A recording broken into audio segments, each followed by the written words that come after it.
Hello, everyone. Welcome to my session about tea culture in China. My topic is called Tasting Tea, Tasting China, Tea Rooms and Everyday Culture in Dalian. My name is Yingkun Ho. I am a food anthropologist. Unfortunately, I'm unable to show up in person or share tea with y'all, but I will be delivering this presentation online, and I hope y'all would enjoy it nonetheless. So to roughly break down my presentation, there will first be an introduction of the background of tea culture and just Chinese culture in general. And then I will discuss some of the themes that I found in my research. The first one is Li and the social memory. Li is Chinese for the overall ethics and morals and some of the practices surrounding that. Particularly, I'll be talking about the practice of Li ethic in tea drinking. And then I'll discuss some of the tea events that I participated in my fieldwork, and then discuss some of the use of the utensils in those events. And lastly, I'll be talking about the taste of tea from sensorial anthropological perspective and how that plays into our understanding of Chinese contemporary culture in general, and compare it to wine, the taste of wine, tasting of wine as well.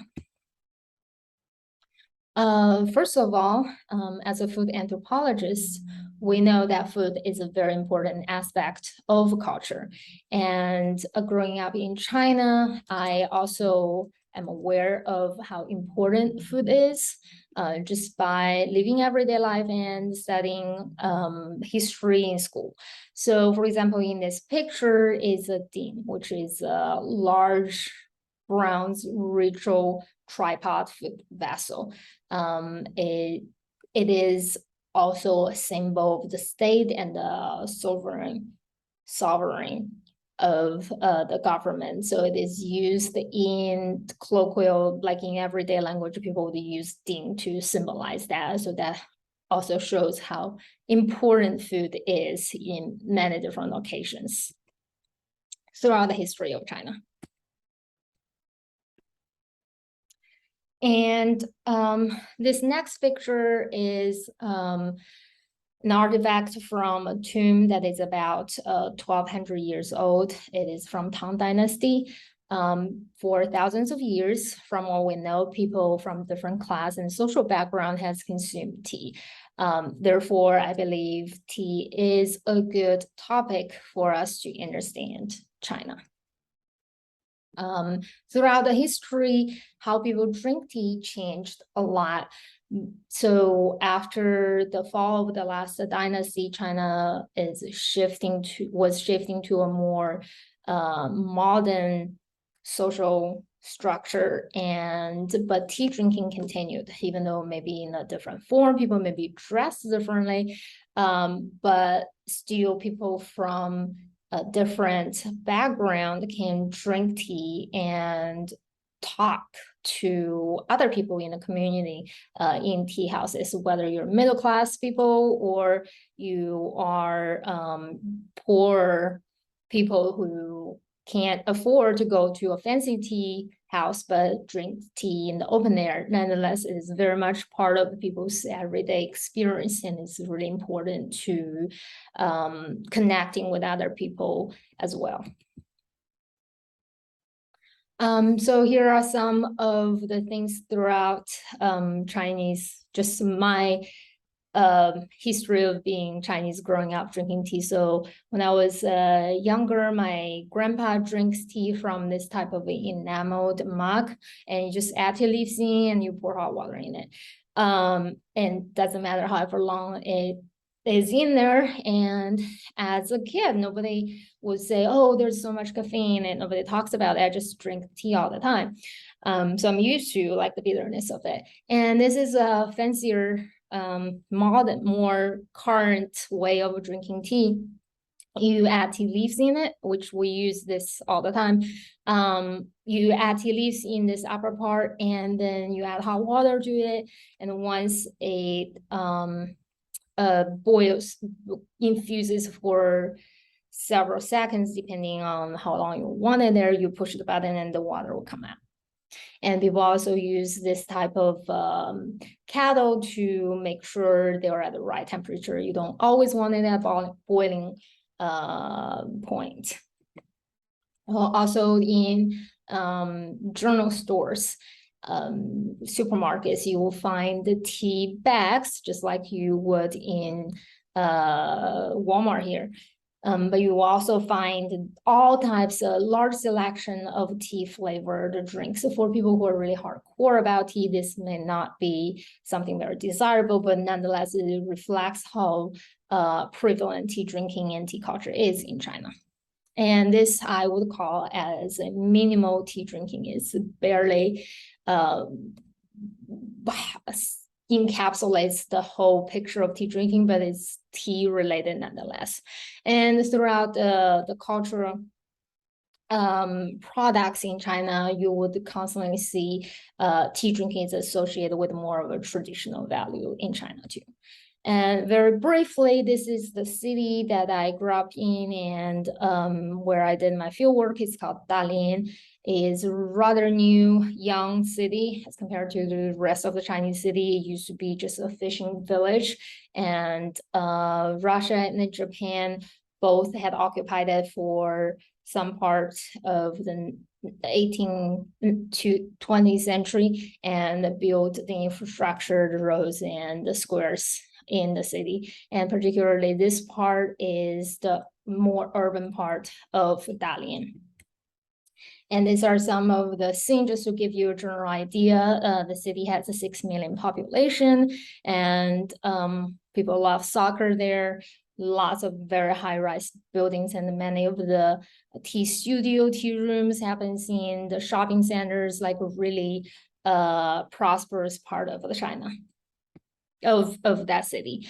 And before I became an anthropologist, I actually did a lot of wine tasting. I was trained as a wine engineering student in my undergrad. So during 2011, around 2011, I did a lot of wine tasting with people, teaching people how to drink wine. And there is a very well-connected clientele that I knew back then that I was aware that they were also into tea. So when I went back to do my field work, I interviewed and discussed with them about tea and wine, and that's how I started my field work.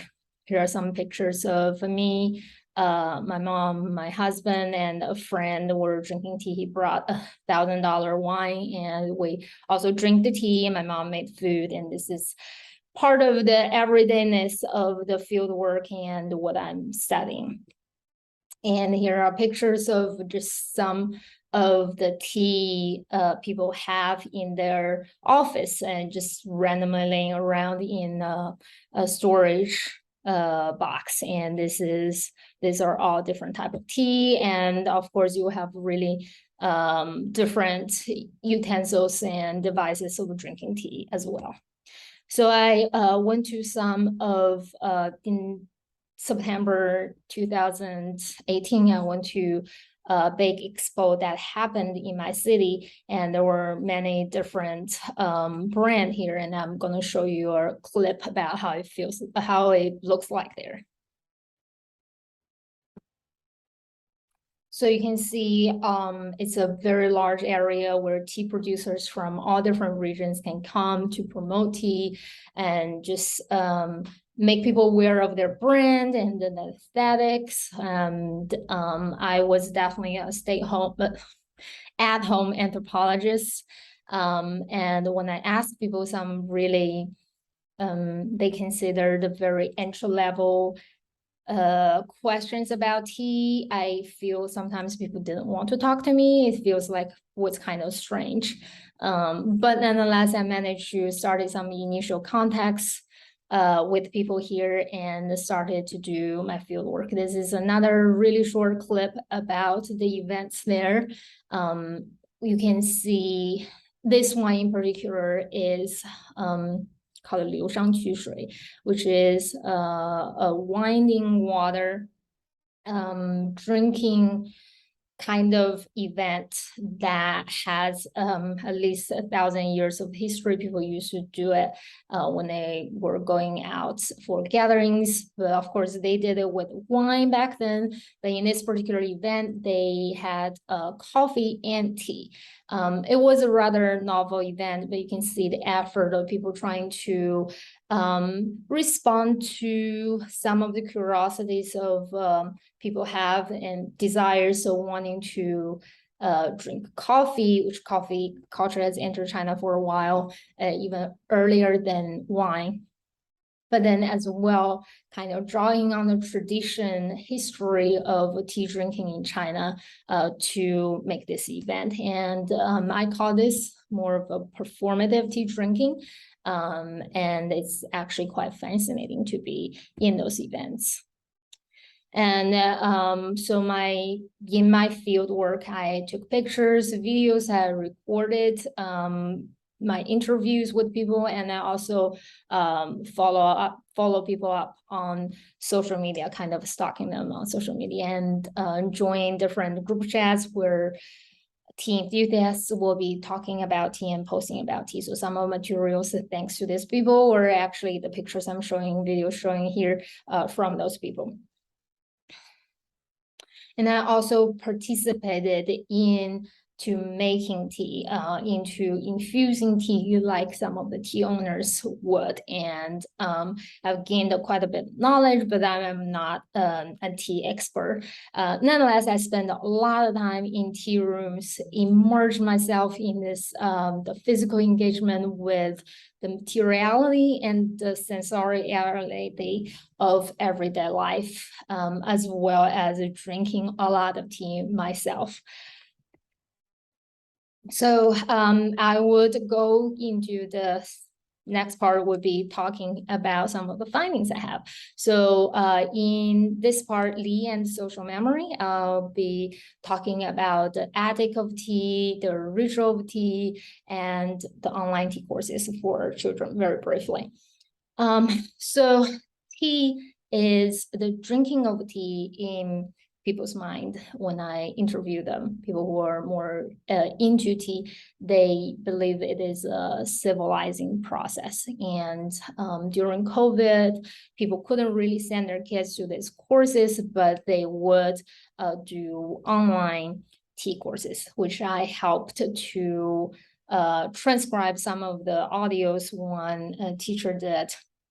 And the people have been reporting that after their kids learned about tea, their mannerism actually improved. And I argued in my dissertation, my paper, that this is a reconstruct of the connection with a more distant part of China by emphasizing on the Li aspect, drawing on the larger context of what Li, the ethic, means.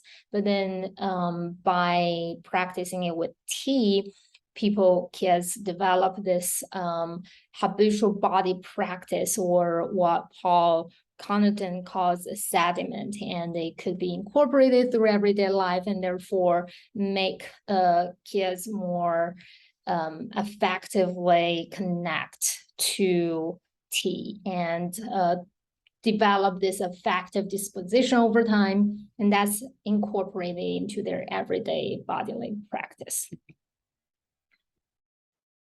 And I'll talk more about the event and the utensil in the last little bit I might have. I have gone to a couple of tea events. What I was most impressed about is people go out and set up tea with their own utensils that they collect over time. And it's called a selfless tea gathering. And it's meant to let go of the anxieties and the carings that people have for worldly affairs. And it's cultivating the heart by focusing on the taste of tea.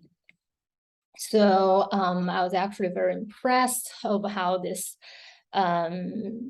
how well it works. Like people really actually enjoy it, and this is definitely a more performative type of tea drinking. People are wearing those costumes and immersing themselves in this different sensorial experience.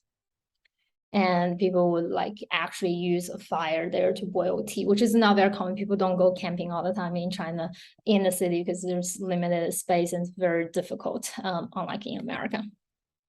And people would use different utensils.